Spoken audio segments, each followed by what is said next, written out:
Welcome friends to Short Stack Survival. Today we're going to discuss winter vehicle survival. Over the past 3 years as a patrol officer, I have responded to vehicle collisions, vehicles off the roadway, disabled vehicles, and over those years I've learned different tips and techniques that I'd love to share with you guys today, so stay tuned.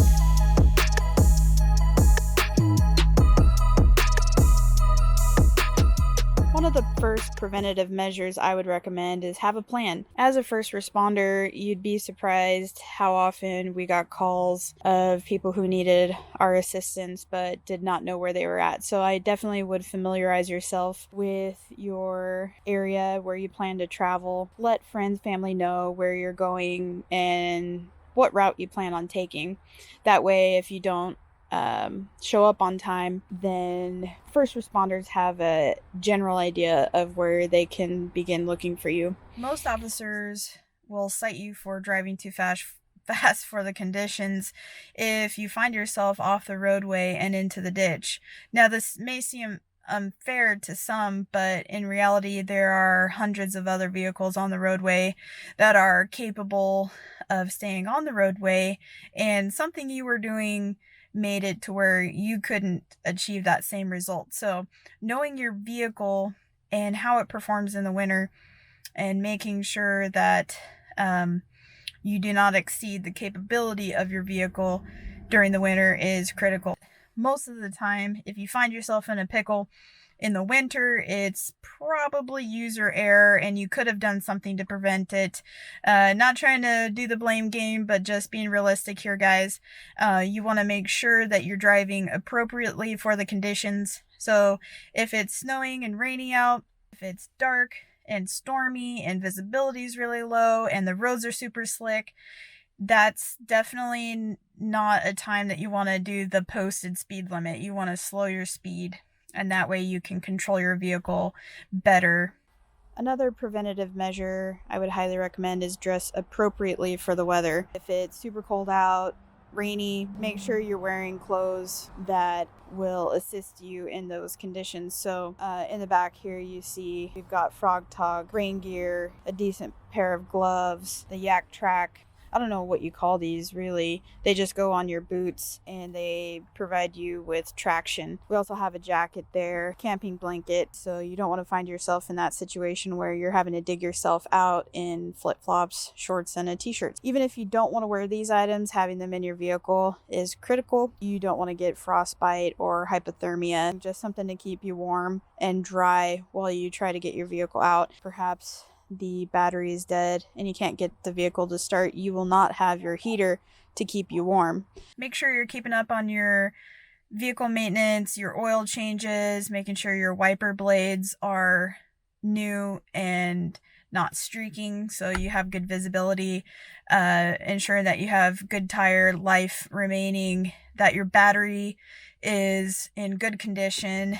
A lot of times our batteries don't do so well in the cold weather, so just make sure that if it's getting close to time to change out your battery, that you make sure you do it before the really cold weather hits.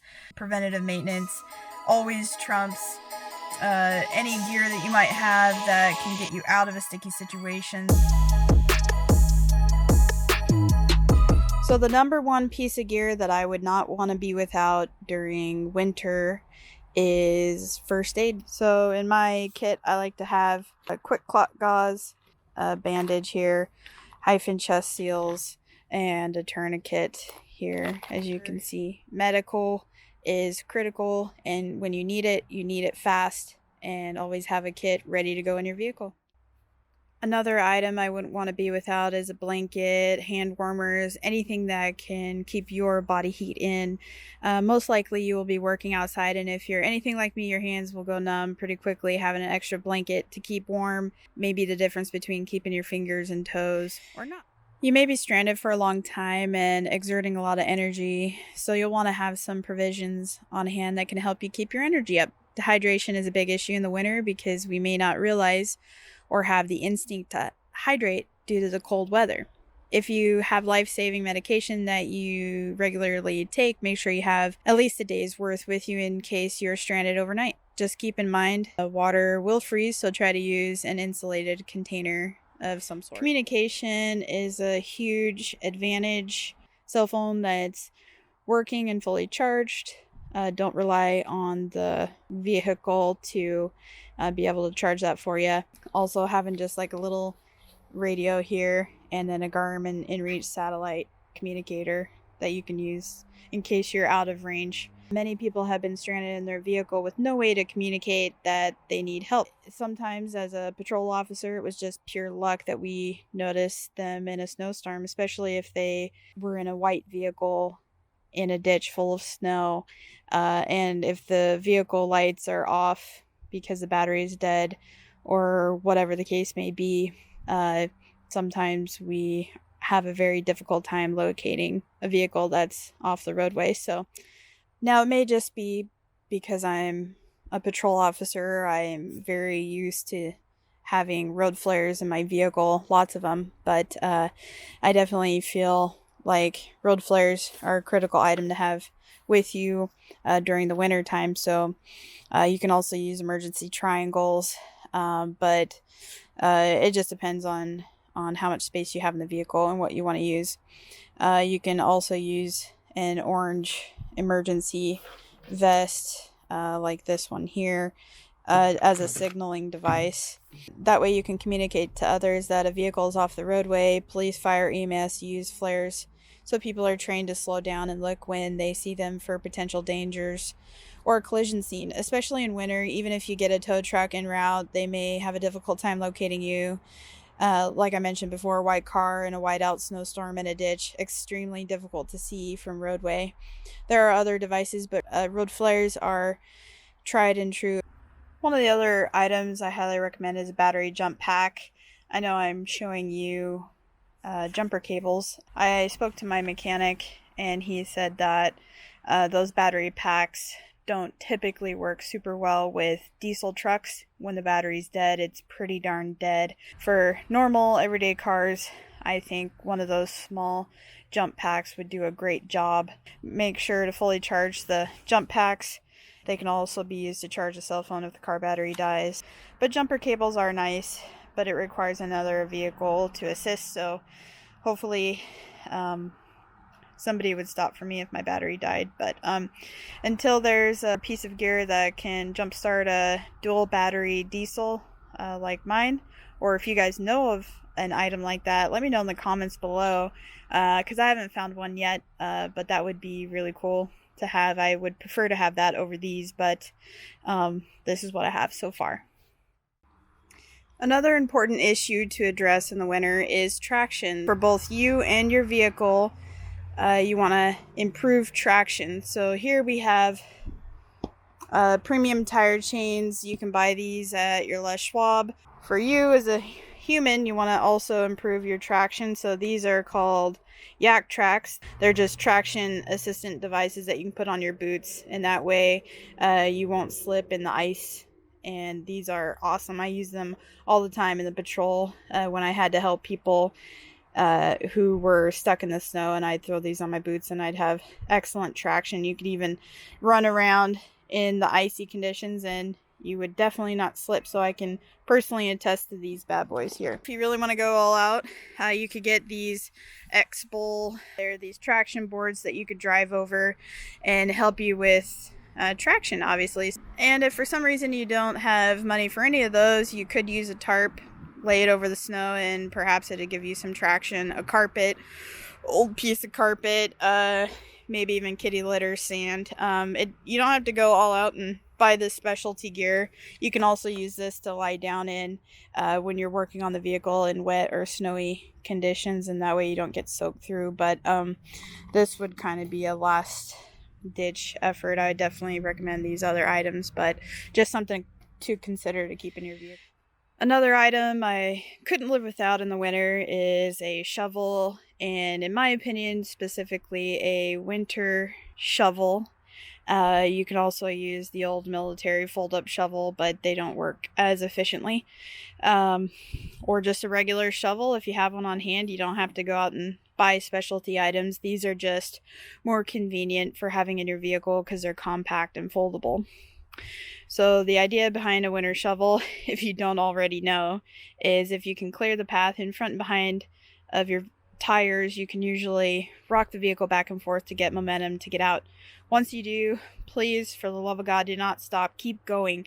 Chances are in the snow you will do a lot of digging, so you want to get a good sturdy shovel to help. So the reason why I say, for the love of God, please don't stop, is because I have assisted many disabled travelers who were stuck in the snow, and for some reason, once we finally got momentum, they got scared and they slammed on the brake. If someone is taking the time to try to get you out of a ditch, you definitely want to try to keep your momentum going. So let me unfold these and you can see them in their expanded form. So as you can see, in terms of length, obviously the red shovel wins.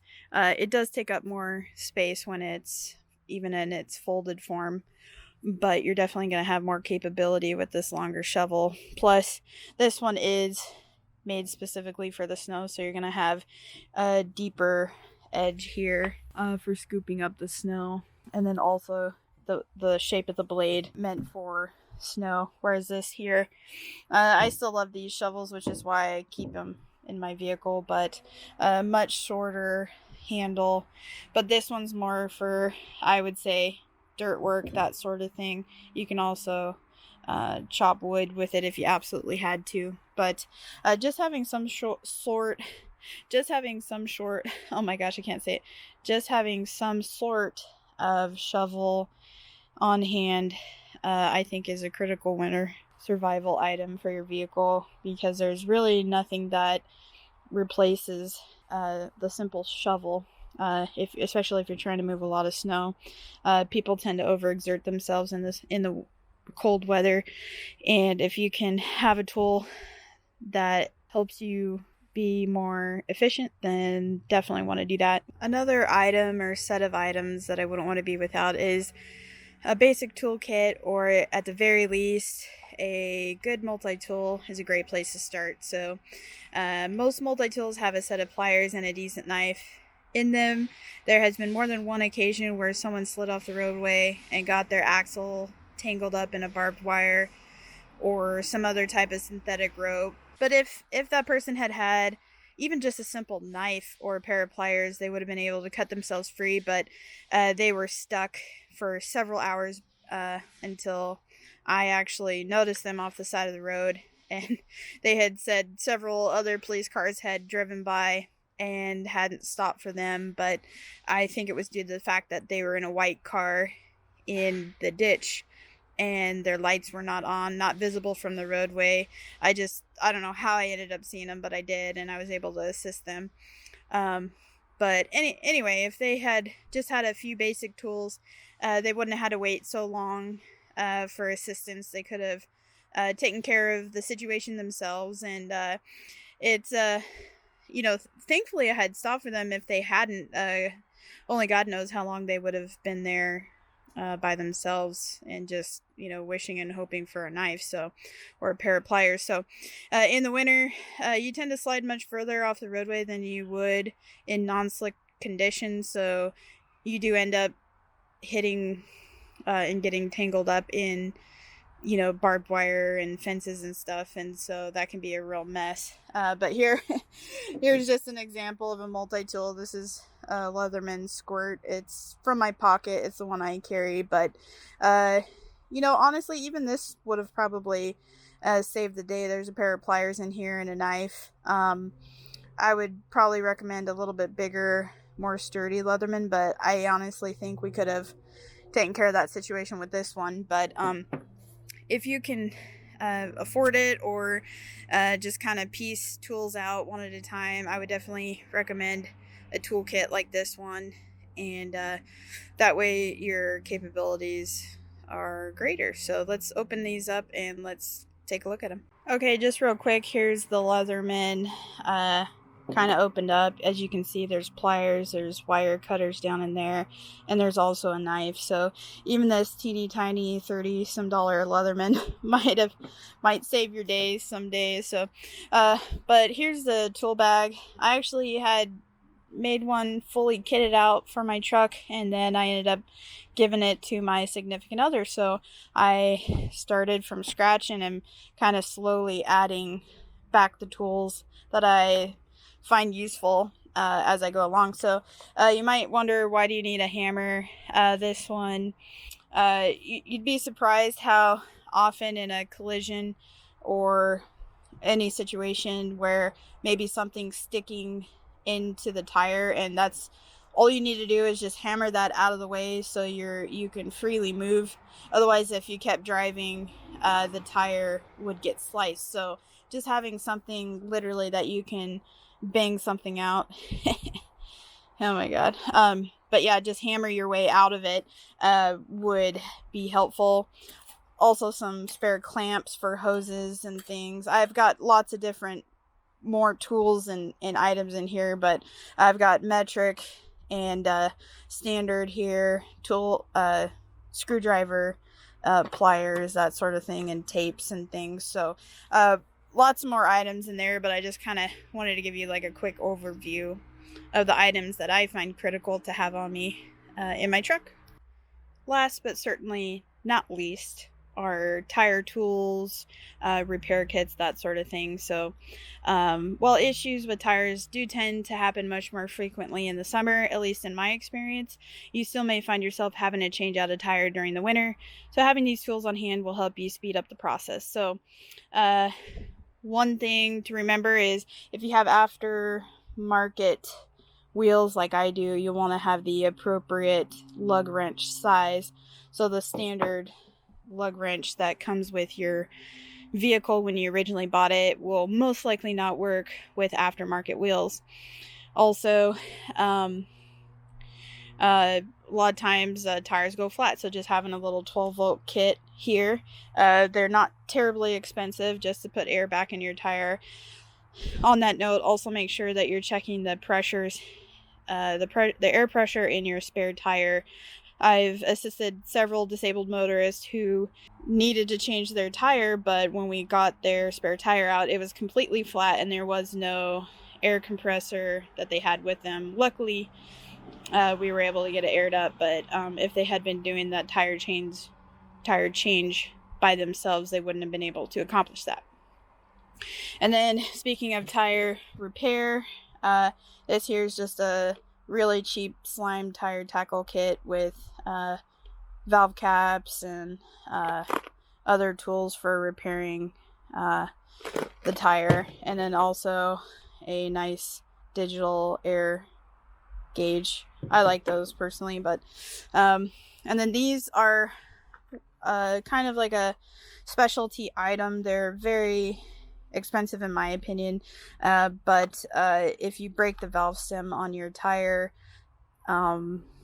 this is a way to repair that. So I've actually never had to use these, thankfully, but just something to consider having on hand. Even if you've never had to use it before, just having the tool on hand that will help you accomplish your goals is always a good place to start.